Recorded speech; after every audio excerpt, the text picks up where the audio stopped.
Assalamualaikum warahmatullahi wabarakatuh. Perkenalkan, nama saya Rizky Karima Dewi.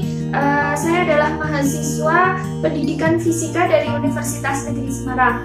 Nah, di sini saya melakukan praktek pembelajaran yaitu menggunakan model pembelajaran kontekstual. Nah, di sini model pembelajaran kontekstual itu model yang membantu guru untuk mengaitkan antara materi pembelajaran dengan keadaan yang sesungguhnya atau sesuatu yang terjadi di sekitar kita. Nah, berikut adalah praktek pengajar yang saya lakukan. Baik, selamat pagi semuanya. Assalamualaikum warahmatullahi wabarakatuh. Nah, di pertemuan kali ini kita akan membahas mengenai hukum pertama Newton, hukum kedua Newton, dan hukum ketiga Newton.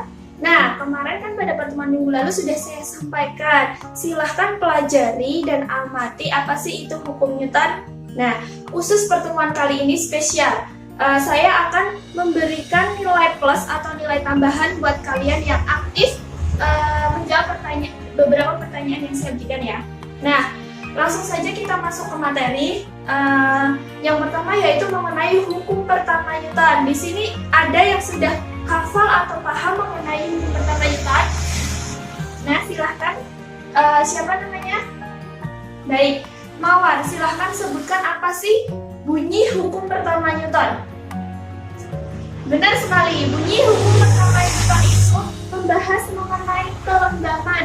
Nah, di sini biasa dituliskan bahwa hukum pertama Newton yaitu sigma F sama dengan 0. Artinya di sini pada hukum pertama Newton menjelaskan bahwa benda yang bergerak akan tetap bergerak dan benda yang diam dia akan tetap diam. Di mana pada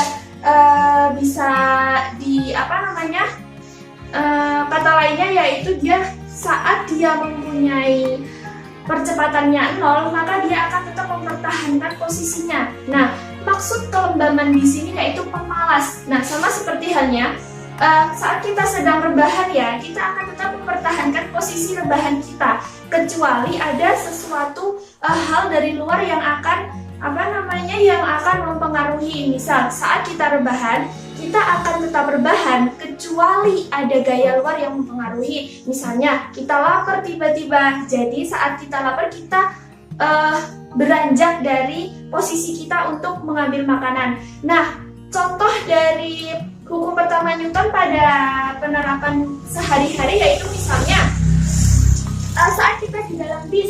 Nah, saat kita di dalam bis, posisi kita akan tetap mengikuti bis, ikut lurus jalan maju. Nah, kenapa saat mobil yang kita tumpangi itu berhenti, tubuh kita terlempar ke depan? Nah, di sini itu sama halnya saat kita naik mobil, kita akan mengikuti arah mobil itu maju. Tapi misalkan tiba-tiba ada anak kecil nyebrang nih di depan mobil kita. Nah, secara tidak langsung mobil kita itu ngerem ya. Saat mobil kita ngerem, kita pasti akan terlempar ke depan. Nah, di situ artinya posisi badan kita itu akan tetap mempertahankan posisinya maju ke depan. Tapi karena pengaruh dari si rem tersebut, maka badan kita itu terpental ke depan. Nah, bisa dipahami? Kalau sudah bisa dipahami, kita lanjut ke kedua Newton. Nah, sekarang lanjut lagi saya akan beri poin atau skor tambahan untuk kalian yang bisa menyampaikan apa sih itu hukum kedua Newton. Ada yang berani? Nah, kemudian silahkan sebutkan namanya siapa? Baik, silahkan Iwan sebutkan apa sih itu bunyi hukum kedua Newton. Benar sekali. Bunyi hukum kedua Newton ini membahas mengenai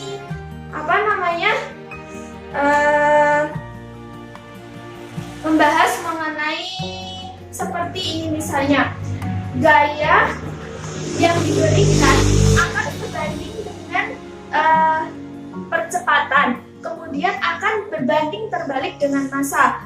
Nah, di sini langsung saja ke contoh penerapan di sekitar kita ya. Misalnya kalian punya saudara nih. Nah, saudara kalian tuh laki-laki senang main mobil-mobilan. Nah, di sini misalnya sama ya. Ini di sini kita tulis dulu dulu ya untuk sigma F. Sigma F sama dengan N kali A. Nah, di sini adalah hukum Newton yang kedua. Nah, kemudian maksud di sini contohnya ya, misal jika si saudara kalian itu menarik mobil-mobilan itu dengan berlari, maka mobil itu akan jalan cepat ya. Kemudian begitupun sebaliknya, jika saudara kalian itu menarik mobilnya dengan jalan pelan atau biasa aja, maka mobil-mobilan itu pun juga akan jalan biasa saja.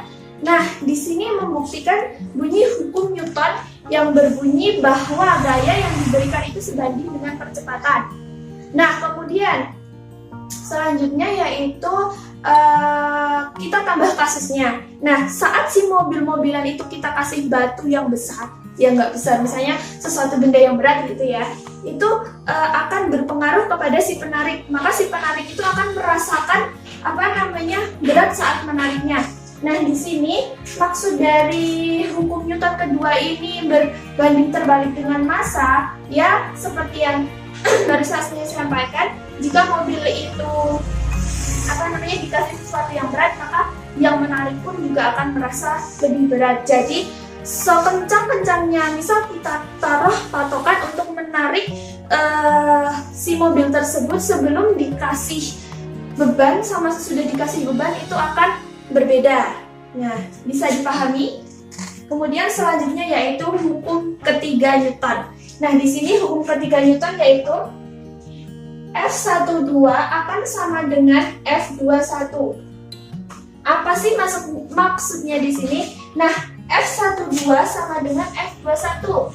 Nah, sebelum kita bahas lebih lanjut, saya akan memberikan tambahan poin untuk siswa, untuk salah satu dari kalian yang bisa menjawab pertanyaan dari saya. Apa bunyi hukum ketiga Newton? Ada yang tahu? Baik, silahkan. Siapa namanya? Ya, namanya Nurul. Silahkan sebutkan apa bunyi hukum ketiga Newton. Baik, terima kasih. Hukum ketiga Newton itu dia membahas mengenai aksi reaksi. Nah, begini, jika benda A memberi gaya terhadap B, maka benda B akan memberi gaya juga ke benda A, dan gaya yang diberikan itu antara keduanya itu akan sama besar, tapi dengan arah yang berlawanan. Nah, di sini misalnya ya, langsung ke contoh di sekeliling kita. Misal mungkin di sini ada yang suka naik perahu, pernah naik perahu atau naik sampan ya. Nah, di sini aksi yang diberikan sama si orang yang naik perahu itu aksinya mendayung. Nah, saat mendayung tersebut akan dapat reaksi kapalnya itu maju ke depan. Itu ya salah satu gambaran dari hal yang yang kita temui di sekitar kita. Nah, jadi hukum ketiga Newton ini membahas mengenai aksi reaksi. Nah, ada yang mau ditanyakan dari pengertian hukum pertama Newton, hukum kedua Newton sama hukum ketiga Newton? Baik, kalau tidak ada pertanyaan, mungkin pembelajaran kali ini kita cukupkan. Sebelum kita cukupkan pembelajaran kali ini, saya akan memberi sedikit tugas untuk kalian. Di sini terdapat 25 siswa. Nah, dari kalian kita bagi menjadi beberapa kelompok, yang satu kelompoknya terdiri dari 3 anak saja. Berarti nanti ada satu kelompok yang terdiri dari 4 anak ya. Nah, di sini saya berikan materi yang berbeda. Misalnya antara kelompok A saya kasih materi mengenai hukum pertama Newton, kemudian kelompok B misalnya saya kasih mengenai materi hukum kedua Newton, kemudian yang kelompok satunya misalkan saya kasih mengenai hukum ketiga Newton ya. Nah, kemudian silahkan kalian mencari topik atau kejadian di sekeliling kalian yang menggambarkan atau salah satu contoh penerapan dari hukum pertama Newton, hukum kedua Newton, dan hukum ketiga Newton. Kemudian kalian juga harus bisa mempertanggungjawabkan benar nggak sih itu pernyataannya. Nah, sesuai kelompok kalian, silahkan kalian diskusikan, kemudian kalian presentasikan hasilnya pada pertemuan yang akan datang. Bisa dimengerti? Baik, kalau tidak ada pertanyaan mungkin kita cukupkan pembelajaran kali ini. Semoga bermanfaat, selalu semangat belajar, dan terima kasih atas perhatiannya. Wassalamualaikum warahmatullahi wabarakatuh. Nah, itu adalah video praktek pembelajaran yang saya lakukan menggunakan model pembelajaran kontekstual. Nah, kenapa sih saya menggunakan model pembelajaran kontekstual pada materi yang saya sampaikan, khususnya yaitu hukum Newton. Nah, menurut saya, model pembelajaran kontekstual ini sangat tepat atau sangat cocok diterapkan pada pembelajaran fisika.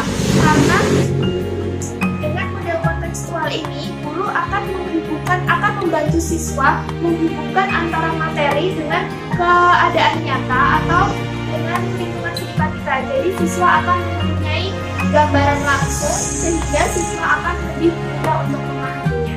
Nah, sekian video dari saya. Terima kasih. Wassalamualaikum warahmatullahi wabarakatuh. Terima kasih sudah menonton video ini. Semoga bermanfaat.